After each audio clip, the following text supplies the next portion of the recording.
abafike omama abafike nami ngibafisela lo mama usuku oluhle lomama ngakubona sithi happy Mother's Day siyabonga kakhulu uNkulunkulu ngani. Siqhubeka ne-series yethu bangcwele ekhuluma ngobuhle bukaNkulunkulu. Namhlanje ngifuna ukukhuluma ngesihloko sokuthi kujwayelekile kuNkulunkulu ukusinikeza esikucelayo.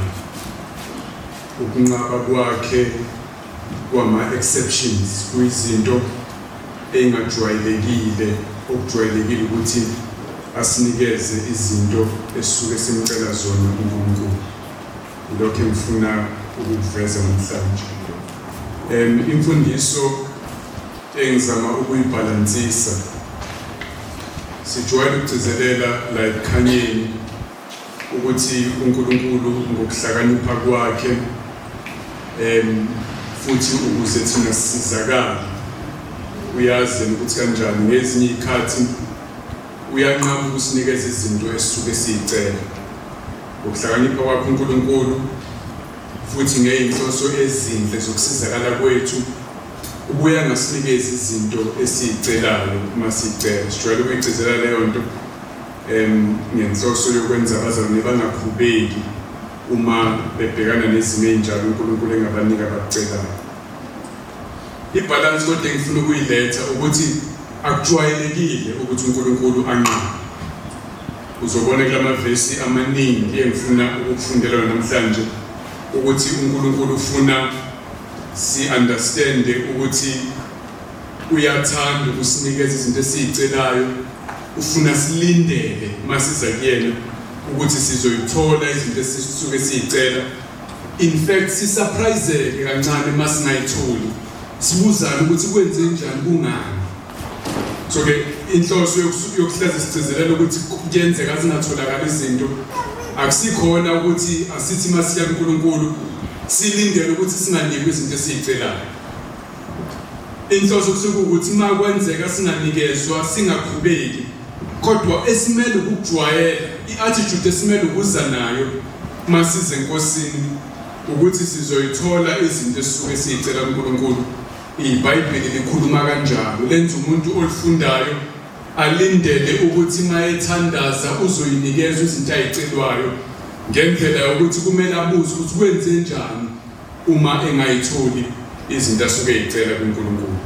Ilokho engifuna ukunikhumbuza khona, ukunikhombisa khona emavesini amaningi ahlukahlukene ukuze simbone kanjalo uNkulunkulu nathi sisondele kanjalo kuyena uNkulunkulu. Ngicela ke siqale kumahubo elika-37 ihubo.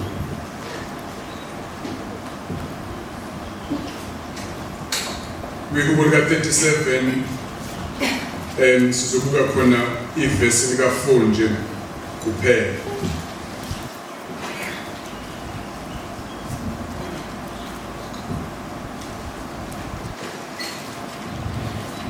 Lithi la izwi kaNkulunkulu zithokozise ngoSimakade khona ezakukunika okufiswa inhliziyo yakho.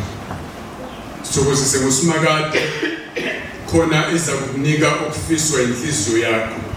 Uzobona nakwamanye amavesi esiwafunda ukuthi iBhayibheli linomqondo ukuthi abantu abasindisiwe kumele engabe indlela abacabanga ngayo, izinto ezisenhlizweni yabo, izinto abayifisayo zihambisana noNkulunkulu ngale ndlela yokuthi balindele nje ukuthi noma yini abayicelayo bazoyithola kuNkulunkulu.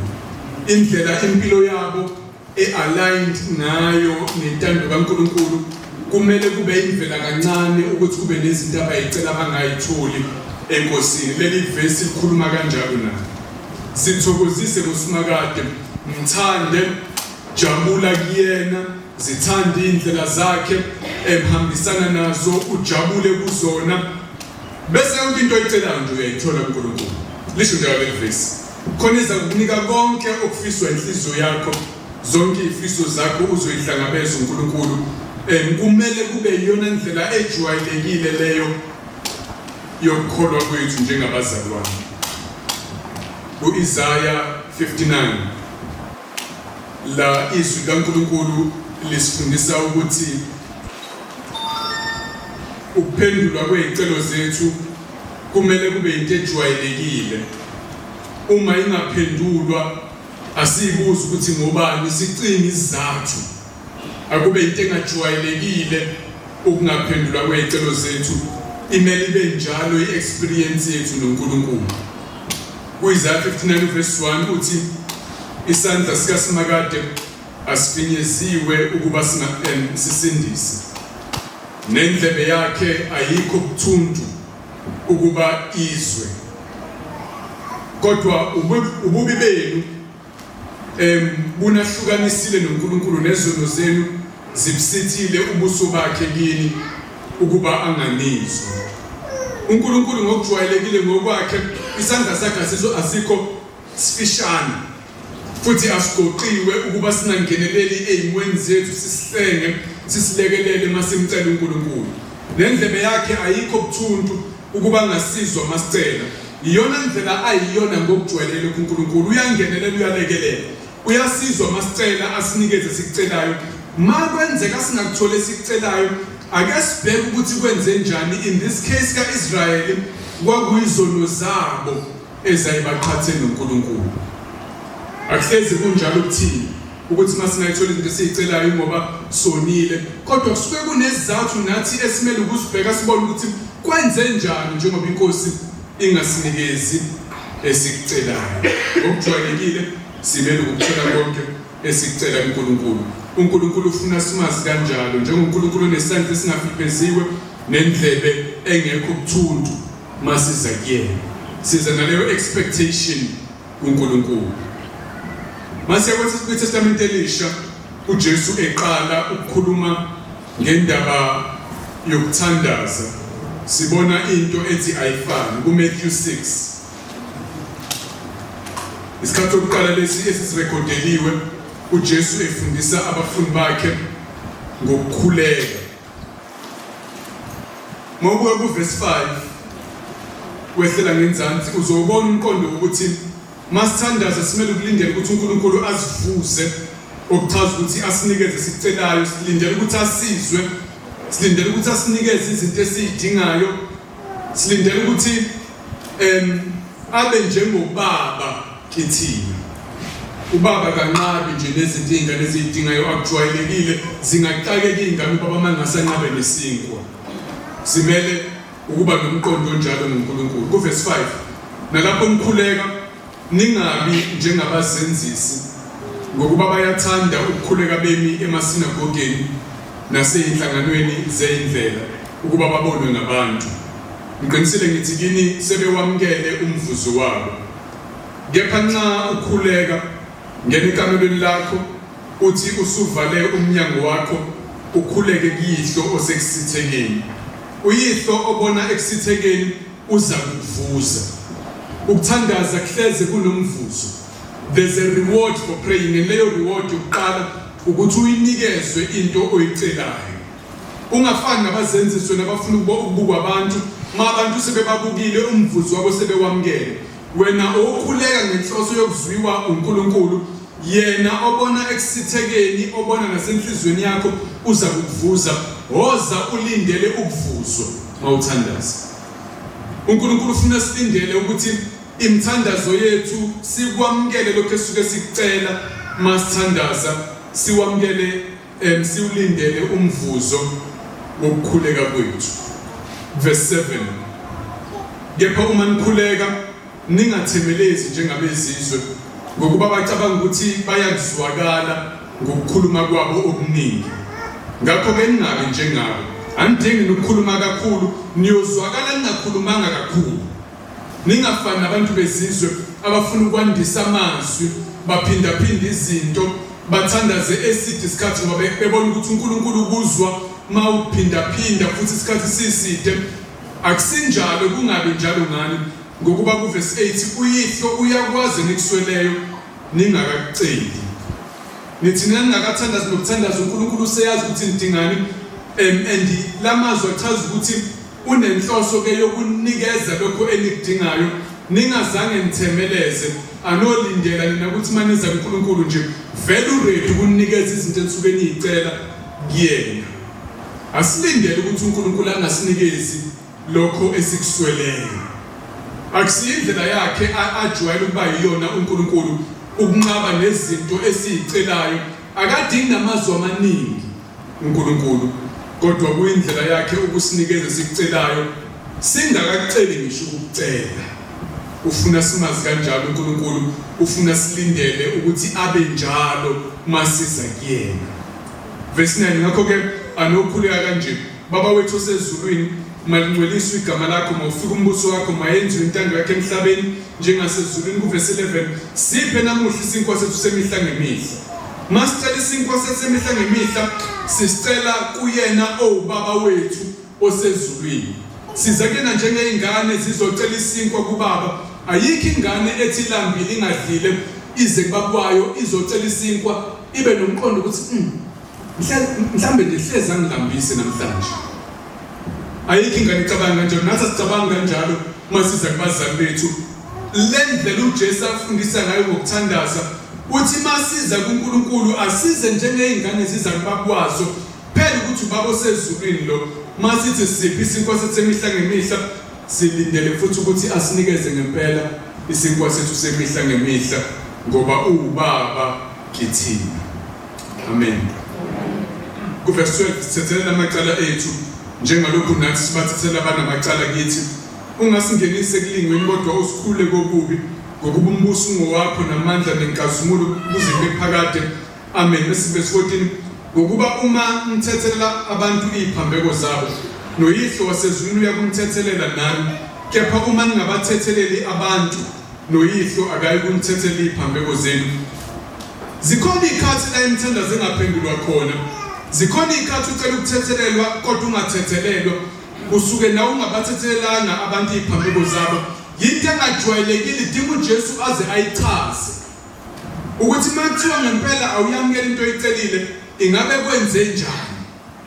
Ngoba ngokujwayelekile uyanikeza isinkwa, ayathethelelwa amacala, awuyiswa ekulingweni, yonke into oyicela kubaba uyayamukeliswa.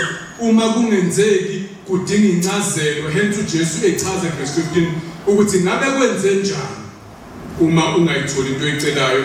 In this case awuxolelwa ngoba nawe ubabambela amagqubu abanye abantu, okwenza uthola umqondo ukuthi yinto engajwayelekile ukuthi uNkulunkulu angakwenzeli into oyicelayo. Yinto okufanele uyibuze ukuthi kwenze njani. Inkosi yenganginika into ngiyicela, bese uthola incazelo yayo. Mabuye ku chapter 7 khona la kuMathewu, leli phuzu likababa neyingane sicela kuyena lenziwa libe explicit la ku chapter 7. Mabuye ku verse 11 and start at verse 7. Celani khona niza kuphiwa. Yona ndlela ejwayelekile leyo, ucela uyaphiwa. Funani khona niza kufumana. Zinjalo nje izinto embusweni kaNkulunkulu. Ngqongqothani khona niza kuvulelwa. That's the norm. Ngokuba yilowo nalowo ocelayo uyamukeliswa, nofunayo uyafumana, nongqongqothayo uza kuvulelwa. Kunjalo ukwazana noNkulunkulu, kunjalo ukuhamba noNkulunkulu. Every time ucela uyamukeliswa, every time ufuna uyafumana, every time ungqongqoza uyavulelwa. Unjalo uNkulunkulu ufuna simlindele ukuthi abe njalo, size ne-expectation ukuthi uNkulunkulu uzomthola enjalo. Uma ngingangqongqoza ngilindele ukuthi uNkulunkulu avule, ngiyamangala uma ingavulanga uNkulunkulu, ngiyayibuza ukuthi kazi kwenze njani, khona engikwenzile, khona enye into eyahlukile engajwayelekile inkosi ephezulu kwayo na, njengoba ingangivuleli noma ingangamngelisi noma ngingakufumani lokho engikufunayo. Athi ku verse 10 ukuyigcizelela lento le, ngoku verse 9, ngumuphi umuntu kini ongathi uma indodana yakhe icela isinkwa ayinike itshe, noma icela inhlanzi ayinike inyoka na? Ngakho ke uma nina embabi nikwazi ukubapha abantwana benu izipho ezinhle, kangakanani ke ubaba ukuba uyihlo osezulwini abaphe okuhle labo abacela kuye. uyayizwa logic. Uma nina enbabi maniqhathaniswa noNkulunkulu, nina abantu maniqhathaniswa noNkulunkulu nibabi, kodwa niyakwazi ukubenzela abantwana benu izinto ezinhle. Akekho kunina othi ingane yakhe mayicela isinkwa inikeze itshe. Umzalo njalo. Sonke sinamangala.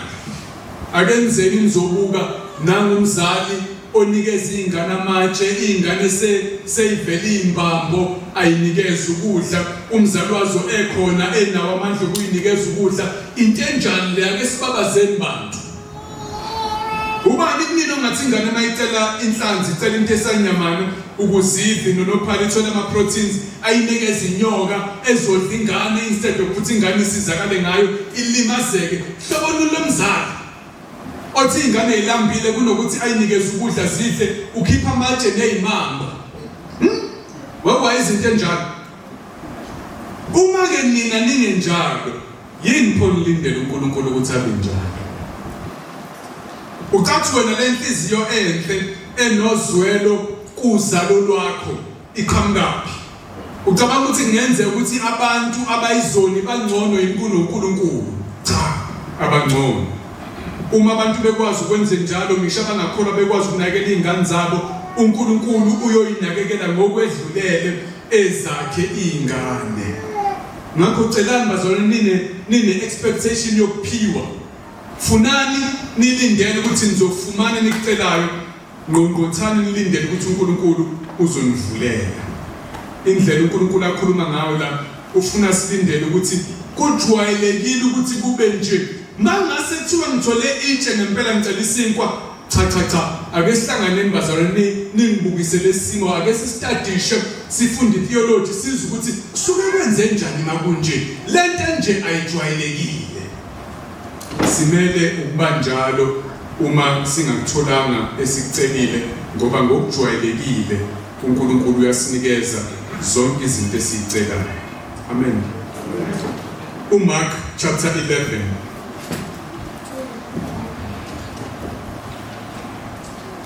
Uyawubona futhi lo mqondo. Kuverse 20. Ngakusasa badlula bawubona umkhiwane ubonile kusukela ezimpandeni.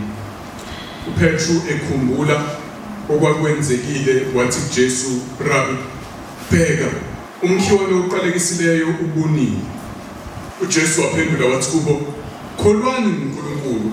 Ngiqinisile ngithi kini yilowo nalowo oyakuthi kule ntaba, zimbuka uphonseke olwandle, engangabazi enhlizweni yakhe, kodwa ekholwa ukuthi lokho akushoyo kuzokwenzeka, uyakwenzelwa khona.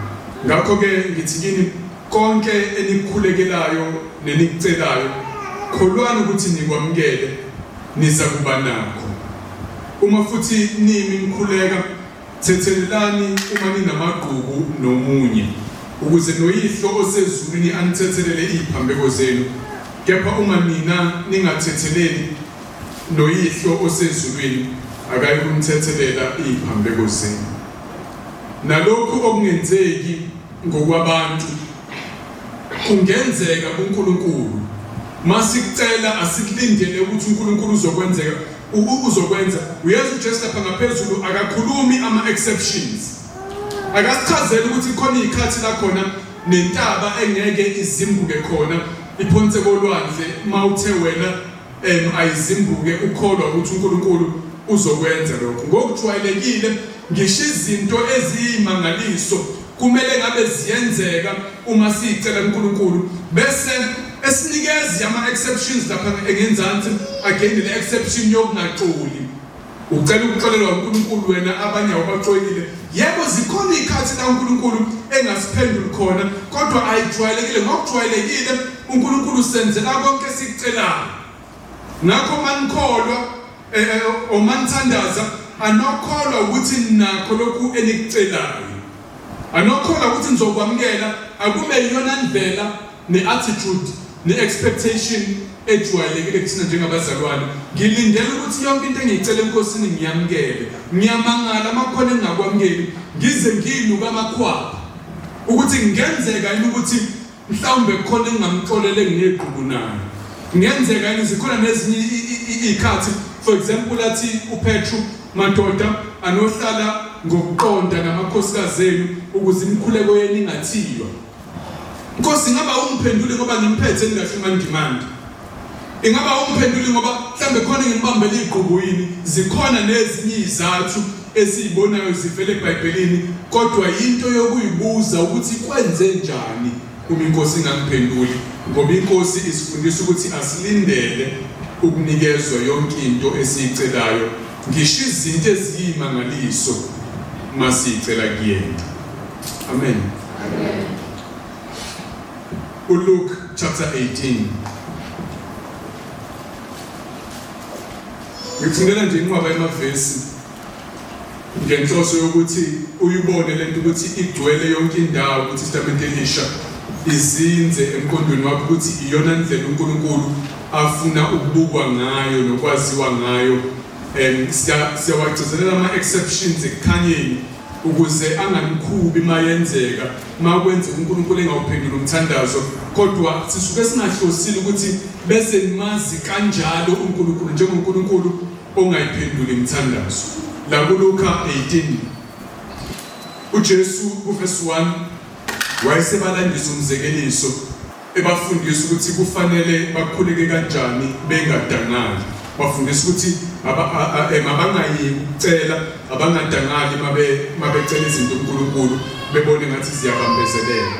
Wathi kuverse 2 emzini othile kwakukhona umehluleli othile owayengamesaba uNkulunkulu futhi engenandaba namuntu. Lowo muzi kwakukhona futhi umfelokazi wayelokhu egqinqa ethi kuye ngenzela ubulungiswa maqondana nomelene nami. Kwaba isikhathi eside umehluleli engathandi kepha kamuva wadlinza wathi nakuba ngingamesaba uNkulunkulu futhi ngingenandaba namuntu kodwa ke ngokuba lo mfelokazi elokhu engibelesele ngizakumenzela ubulungiswa funa ekugcineni angicasule angigqilaze angivithize elokhu eza kumina njalo. Bese uJesu kuverse 6 inkosi yayisithi lalelani ke ukuthi wathini umehluleli okhohlakeleyo. uNkulunkulu akayibenzela yini ubulungiswa abakhethiweyo bakhe abakhala kuye imini nobusuku ababekezelele na? Ngithi kini uyakubenzela ubulungiswa ngokusheshsha. Ngabe indodana yomuntu yakufumana yini ukukholwa emhlabeni mhla ifika na? uNkulunkulu akafani nalo mahluleli omubi. Lo mahluleli omumbi wadileya ukumenzela lo mfelokazi ubulungiswa mhlambe amlwele umuntu owayezama ukumqhwaqa emdleni indlu yakhe emdleni umhlaba wakhe wadileya ngoba ekhohlakele engalungile. uNkulunkulu akafani naye. Akazi ukudileya uNkulunkulu ekubenzeleni okuhle labo abakholwa uyena abakhala kuyena ubusuku nemini. Ngakho manithandaza uNkulunkulu ningabodi kubala. Uma ninanibona sengathi kune-delay akuve kusuke kune-delay mhlambe kunezizathu esenza uNkulunkulu angayenzi lento ngesikhathi olindele ngaso kodwa olindele ukuthi uNkulunkulu uzoyenza into futhi uzoyenza ngokusheshsha. Makuwe ngathi ku-late kuwena akukho late neze uyasheshisa uNkulunkulu ngesikhathi esifanele. As soon as into iyinhle izokusiza nakanjani uNkulunkulu uzoyenza. Woza kuyena ulindele ukuthi akafani nalo mahluleli omumbi yena uyasheshsha ukusiphendula eyintweni esiyicelayo. Niyezwa bangcwele? Ningathandaza enkosini nilindele ukuthi kodwa uNkulunkulu bahleze besho befundisi akenzelani yonke into angiboni ukuthi uzongenzela lento. Noma ezoyenza-ke angiboni kodwa ukuthi uyoyenza masinyane mhlawumbe kusabe kuphele nje eside isikhathi kungenziwe lento. Akalindele uNkulunkulu ukuthi uze unomqondo onjalo. Ulindele ukuthi uNkulunkulu uzongenzela into engiyicelayo futhi uzongenzela ngokusheshsha ngesikhathi engidinga ngaso ngamangala nje makungenzekanga. Ngayibuza ukuthi kwenze njani. Ngibiza befundisi nekho umcela ingenzeki into kwenze njani na? Achaza ama-theologian ukuthi kuye bekhona amahlandla nje namahlandla nje kodwa kusiyinto ejwayelekile bangcwele esimele ukuyithatha for granted ukuthi kuyenzeka uNkulunkulu adelay noma angasenzeli into esiyicelayo. Singabe ukhuluma njengeso sithi uNkulunkulu uyaphuza ukuphendulana athi lama vesi uphendula ngokusheshsha. Siyalikholwa ilizwi likaNkulunkulu. ngakho asifundeni ukulindela ukuthi inkosi ibe njengoba ithe izoba njalo, ukukholwa lokho. uJohn chapter 14 ngizofundela mbalo kaJohn bese siya ngasekupheteni. uJohn chapter 14 uverse 13, noma yini eniya kuyicela egameni lami ngiyakuyenza ukuba ubaba akhazimuliswe endodaneni. Uma nicela utho egameni lami ngiyakulwenza, kusho njalo uJesu. Noma yini enicela egameni lami ngiyakuyenza ukuba ubaba akhazimuliswe endodaneni. Kunenkazimulo ubaba ayitholayo ngokuthi abantu bazi ukuthi izinto ezicela egameni likaJesu ziyatholakala. Ngiyamchaza ubaba ukuthi abantu balethembe igama likaJesu, babe nomqondo ukuthi mangeke ngaya phambi kwesihlalo sobukhosi ngacela ngegama likaJesu ngazethembile mina nokwami ukulunga, kodwa ngicela ngoba ngethembe ukuthi uJesu wafa ukuze uNkulunkulu abe nomusa kumina. Ubaba uyakuthanda ukubona lokho, uyathanda ukuyiphendula imithandazo ecelwa ngegama likaJesu, khona igama likaJesu lizokwethenjwa. Abantu balazisa igama likaJesu, ubaba uyakhazimuliswa endodaneni uma indodana yethenjwa abantu. Uyakuthanda uNkulunkulu ukubona abantu bethemba uJesu, and uma beza kuyena bezocela ngenxa kaJesu beze benokukholo ngoba sebeyazi ukuthi igama likaJesu lenza sivulelwe ngempela amafasitela ezulu. Ngakho uNkulunkulu uyayiphendula imithandazo ecelwa egameni likaJesu. Uma nicela utho kimi ngegama lami ngiyakulwenza, kusho njalo uJesu. Khona nizolethemba igama lami, ubaba akhazimuliswe kulokho. Simele ukulindela bangcwele ukuthi singanqatshelwa emazulwini masiza khona sizocela sethembe uJesu owazivulela amasango kwadatshulwa isihenqo ukuze sikwazi ukungena endaweni engcwele samukeleke masiza kuyona. Le chapter landelayo ku chapter 15 uJohn verse 7, uma nihlala kimi namazwi ami ehlala kimi niyakucela enikuthandayo nikwenzele. Manihlala kimi nabalandeli bami nabafundi bami namazwi ami ehlala kimi nilithanda izwi lami niligcina izwi lami niyocela noma yini niyithandayo, whatever you wish niyokwenzela. Into amqondo sikubone uma siqala ukuthi i-expectation kaNkulunkulu ukuthi impilo zethu, ingqondo zethu zi-influencwe yizwi likaNkulunkulu. Izwi likaNkulunkulu lihlala kuthina ngendlela yokuthi izicelo zethu, izifiso zethu, izinto esizithandayo ziyahambisana nentando kaNkulunkulu ngendlela yokuthi senze yonke into esiyicelayo. Vele sithanda into ehambisana nentando yakhe and siyazenzelwa zonke izinto esizicelayo. Kumele kube into ejwayelekile leyo engasimangazi, elindelekile, simangale magenzikanga. Verse 16 khona la kule chapter uphinda lesithembiso uthi anikhethanga nina kodwa yimina enginikhethile ukuba nihambe nithele izithelo nezithelo zenu zihlale, ukuze kuthi noma yini eniyakuyicela kubaba egameni lami aninike yona.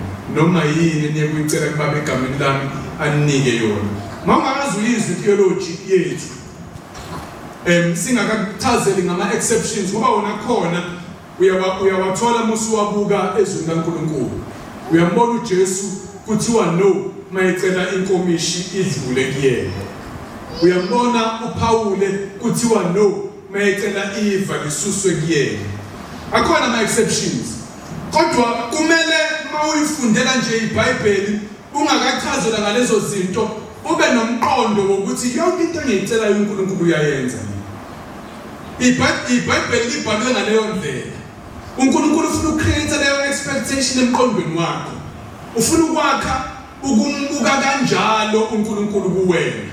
Ufuna wazi ukuthi nanoma yini eniyicela kubaba egameni lami uyakunika yona. Ufuna sicabange kanjalo uNkulunkulu bese sichazelana ukuthi kusuke kwenze njani uma uNkulunkulu engakwenzi lokho. Amen bangcwele. thanda ngibuke ukuthi ngiqabula ngicela ithi ngifunde no chapter 16 khona la kuJohana maningi lamavesi befanele ngiphike ngichoose ku chapter 16 verse 22 nange nilisizi manje kodwa ngiyakubuye nginibone Jesu uyavalelisa la ngaphambi kokuthi ayisiphambanweni bese evuka ekhuphukele ezulwini inhliziyo yenu ithokoze futhi akekho onganephutha intokozo yenu ngalolo suku yilolo suku uJesu mayebuye sezobabona after ekhuphukele ezulwini ngalolo suku aniyukungibuza lutho ngiqinisile ngithi kini noma yini eniyakuyicela kubaba egameni lami uyakunika yona ngesuku uJesu sebuya ngalo sesiphelelisiwe si-perfect sesihambisana ngokuphelela intando kaNkulunkulu yonke into esiyoyicela siyakuyinikezwa so ikhona leya ndlela yokucabanga ukuthi the more aligned you are nentando kaNkulunkulu the more imthandazo yakhe iphendulwa ngoba i-align nentando kaNkulunkulu kugcina nje seku-automatic ukuthi ngoba vele ngihambe ey'nhlosweni zakhe ngiphesue intando yakhe konke nje ngikucelayo uNkulunkulu yakwenza ngoba kuhambisana nentando yakhe ngale langa uJesu ebuya ngalo lokho kuyokwenzeka ngokuphelele usinika lo mqondo verse 23 ngoba nathi siyobe sesiphelelisiwe ebungcoleni bethu verse 24 bese khuluma ngemanje kodwa athi kuze kube manje anicelanga lutho manje ngingakayi esiphambanweni anicelanga lutho celani niyakuphiwa ukuze intokozo yenu igcwale ningalindi lo yasuku lokubuya kwami la khona niyobe seni-perfect lapho nithola everything eniyicela kubaba kodwa kuyimanje celani egameni lami wayingacelile yindaba anethembile lento engiyishoyo kuze kube manje nicelanga lutho celani niyakuphiwa ukuze intokozo yenu igcwale kwayimanje asilindele ukuthi leya nto yobe yenzeka mhla sesi-perfect izoqala yenzeka and the more sihambisana nentando kaNkulunkulu sikhula enkosini the more sikwazi ukucela izinto sithanda izinto sifuna izinto ey'hambisana nentando yakhe the more si-experience imithandazo ephenduliwe and uNkulunkulu uyathanda ukwenza lokho ngoba uthanda ukusibona si-happy uyabona verse 24 mawuphela celani ukuze niyakuphiwa ukuze intokozo yenu igcwale uNkulunkulu uyathanda ukuphendula imithandazo ngoba uthanda ukubona intokozo yabantwana bakhe igcwele ichicile singifundela amanye-ke masinyane Philippians 4 verse 6 ningakhathazeki ngalutho kodwa kukho konke iy'celo zenu mazaziwe uNkulunkulu ngomkhuleko ngokunxusa nangokubonga indlela okumele ucabange ngayo ngezinto ongenazo ngezinto oyifisayo kumele ungakhathazeki awukhathazeki kanjani ngoba uyazi mase ngiyicela inkosini izokenzela konke engikudingayo yingakho ungakhathazeki kuverse 6 futhi ingakho ucela unokubonga uthi usacela unokubonga ngezinto akwenzele zona in the past futhi nangokuthi ulindele ukuthi akwenze lokho okucela manje ngakho ma uzocela enkosini ufika unganakukhathazeka ngenxa ukuthi ukholwa lezi zinto uJesu kade sifundisa zona zokuthi simele ukwenzelwa konke sikucelayo siza sinokubonga ngenxa yalokho incwadi kaJakobo wokuqala chapter 1 sindela amavesi ambalwa bese siyaphetha uverse 5 kepha uma kukhona omunye phakathi kwenu oswele ukuhlakanipha makacele uNkulunkulu obapha bonke ngokungagodli meaning ubapha generously uNkulunkulu unesandla esivulekile futhi engabalisi okuchaza ukuthi akekho umuntu amdelelayo uNkulunkulu mayecela bonke abacela kuyena ubathutha ngendlela efanayo uyathanda ubanika izinto abayicelayo verse 6 kepha makacele ngokukholwa engangabazi nakancane ngokuba ungabazayo ufana nedlambu lolwandle elidudulwa umoya uliselena le ngakho-ke lowo muntu makangasho ukuthi uyakwamukeliswa utho inkosi ngokuba uwumuntu ongqondo imbaqambili engazinzile ey'ndleleni zakhe zonke khona lezinto uNkulunkulu asithembise zona explicitly and absolutely okuchaza ukuthi izinto lezi uNkulunkulu ey'guaranteed ukuthi uzozenza kuleli vesi ukuhlakanipha soze uNkulunkulu anqabe nokuhlakanipha noma ungazi noma ezinye izinto uyafuna noma enazo ziyintando yakhe, kodwa you can know for sure ukuthi uyafuna ube umuntu ohlakaniphile ngokukamoya. Uyafuna ukuthi wazi ukuthi yini okuhle, yini okubi, yini okumele ngiyenze, yini okumele ngingayenzi. Ngakho guaranteed for sure uyayisho njalo umfundisi uDlamini, uNkulunkulu uzokunikeza ukuhlakanipha. Khona nezinye izinto ezinjalo njengokuxolelwa izolo. uJohn chapter 1 uthi manivuma izono ulungile uthembele ukumxolela ukhona konke ubona kuye. Singaba neshow ukuthi masixolise enkosini siyoxolelwa, kodwa siyazi ukuthi uNkulunkulu ufuna nathi sibaxolele abonayo ngethini.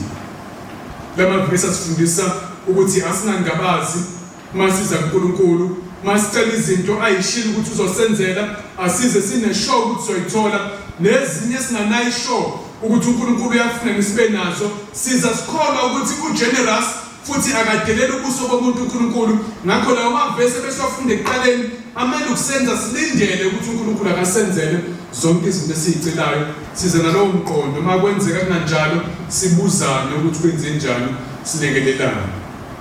Chapter 4 khona la uJakobe, niyafisa kodwa aninalutho, niyabulala nomhawu kepha anizuzi lutho, niyalwa mdalinge aninalutho ngoba aniceli. Aweve ngishukumisa lamagama la. Aninazi izinto enifisayo ngoba niyiceli. Isho ukuthini lona? Isho ukuthi uma ucela lindiyela ukuthi lezi zinto oyifisayo uzoba nazo. Uma ubuka impilo yakho kube nezinto oyifisayo ongenazo, lithi leli verse ake ubheke ukuthi uyayicela uNkulunkulu lezi zinto ngoba yini problem zalo. Uma ucela fanele kube nazo izinto oyicela enkosini. That's the kind of thinking uNkulunkulu alinge sibe nayo njengabazali. Ufuna simbuye kanjalo uNkulunkulu. Size sisabe ukungaceli. Hayi ukuthi sisabe ukucela ngoba sicathi ngenze asingayitholi izinto. Asisabeni ukungaceli ngoba ngokujwayelekile siyayithola izinto esizicelayo enkosini. Kodwa verse 3 siyatshela ukuthi niyacela kodwa anamukeliswa. Zikhona izikhathi khona la abantu bengamukeliswa khona izinto abayicelayo. In this case ngokuba bacela kabi ukuze bayisaphaze enganokwenzayo. So beniyabona bathanda ukuthi akhona ama exceptions siyathanda ukwachaza, kodwa ngokujwayelekile kumele ngabe zonke izinto esizicela enkosini siyayithola. Angisazi ukuya chapter 5 la kuthiwa khona uEliya wayeumuntu njengathi kodwa wacela ukuthi imvula ingani, uNkulunkulu wamenzela. Nathi simele ukulindela ukuthi kube njalo. Ngicela ukuvala ngo1 John chapter 5 uverse 14 no15. Yilesi sibindi esinaso kuye, sinesibindi kuKristu Jesu. So ukuthi uma sicela utho ngokwentando yakhe, nayo le concept yokualana nentando kaNkulunkulu ezicelweni zethu. Uma sicela utho ngokwentando yakhe uyasizwa. Uma sazi ukuthi uyasizwa noma sicelani, siyazi ukuthi sinakho esikucelileyo esicele kuye. Lawa magama athi ngokwentando yakhe le nto ukuthi sometimes izingane siyazi mayigama nje. Baba, ngicela sithengele ibhanoyi. Ziyazi ingane ziyayidlala, mhlawumbe ifuna ukuthi uzothini, khona inkulumo efuna ukuyiqala. Ziyazi ukuthi akukho entandweni yakho, akukho ehlelweni zenu ukuthi kube nebhanoyi la ekhaya. Sometimes abazwane bayaba njalo. Inkosi yazi mangangenza ingilosi nje ngibe namaphiko ngidizele esukwini. Uyabona siyabona ukuthi uyayidlalela la. Le nto ayikhulekelayo ayikho entsheleni kaNkulunkulu ukuthi uNkulunkulu akabenza abantu babe yingilosi. Bandiza abantu ababi nawo amaphiko. Noma sebefika akashiya into abeyingilosi. Akusiyo intando kaNkulunkulu, usambulelile lokho. Ngakho ayiyona into yokucela. Unjengengane edalayo. Kodwa izinto eziserious, izinto esizidinga ngempela, izinto esinethemba ukuthi ziyintando kaNkulunkulu, simele ukulindela ukuthi masicela verse 15 siyazi ukuthi uyasizwa noma sicelani.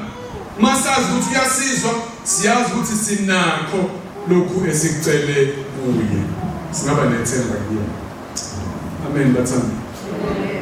uNkulunkulu wethu njalo, ufuna singazi kanjalo, ufuna size kuyena kanjalo, singathathi ama exceptions. Ngathi mangikhuluma ngenhlupho ngathi amakhoma.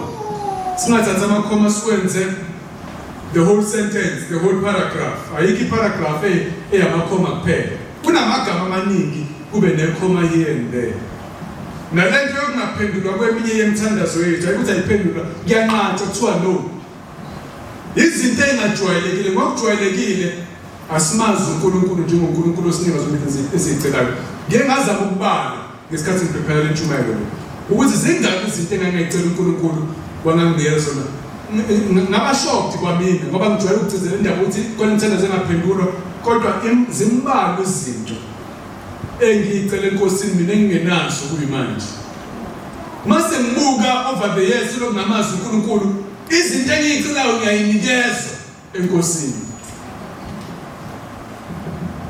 Ngaphandle kwalezi zinto zamabhanoyi nami sikhona isikhathi engicela ngazo amabhanoyi.